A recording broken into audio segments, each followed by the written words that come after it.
Microdosing, sorry, is then like the division across your microcycle. So when you think about periodization and just your planning of training, you've obviously got like your top level macro stuff leading into your meso, and like the microdosing essentially is just the programming of your microcycle, and you can manipulate it however you want.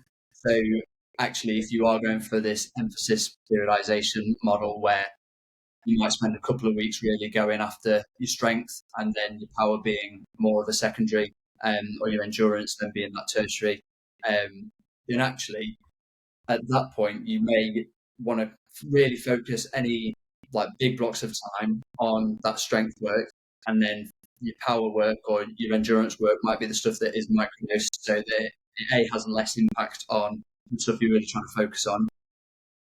You may end up like being sort of benefiting from the fact that you'll if you do your strength work to begin with and then all your power work in one go, then actually you're going to be fatigued for that power work, and therefore velocities, although intended velocity might be maximal, which we obviously from the research know that there's benefits to that, then the actual velocity may end up being a lot slower because of that fatigue. So separating the two and microdosing your power across that week, then, or that microcycle, I was talking terms of weeks, but actually, like, we probably get really het up around like the microcycle being a 7-day period, because we tend to go game to game within a season, which, I mean, depending on how your season's structured, will maybe be around a week.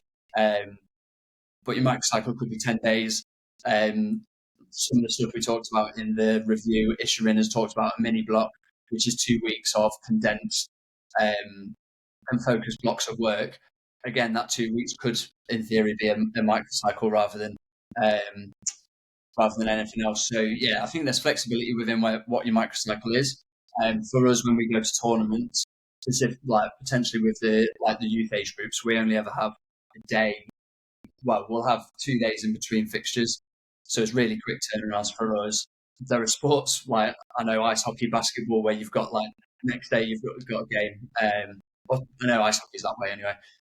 So yeah, you can have back-to-back games. Same with I guess baseball as well, where your microcycle actually might include 2 or 3 games, and that's where but it still ends up being quite short. So yeah, I think there's flexibility within that, and yeah, so your emphasis can vary around that, I think. So yeah, I've talked about sort of the strength coming in 2 blocks and being that focus. If your power is focused, you may still want to microdose that, because again, you benefit from the reduced fatigue. But then that ends up being the bulk of your work, and you then may either microdose strength alongside it, or you still have strength, but it might only be in one solid block rather than across 2, depending on what volumes you're going for. But I think it's probably worth mentioning how relative it all is, because I think depending on the training status of your athletes and like how strong they are and things, and what their training history is, actually for someone with a large training age who has to then warm up to like loads, then like 2 a day for them, where they've still got really high volumes, might be microdosing as an approach, because you're still dividing that volume. You might do repeat 2 a days throughout a week, depending on what sport you're in. Whereas like some of the soccer players I end up working with, their training history from a resistance point of view isn't very high. They're still very like young athletes, and actually the division for us of their total training volume is like 50 minutes worth across like multiple times across across a microcycle. So yeah, there's nuances around like how you then periodize them and what's more appropriate for others.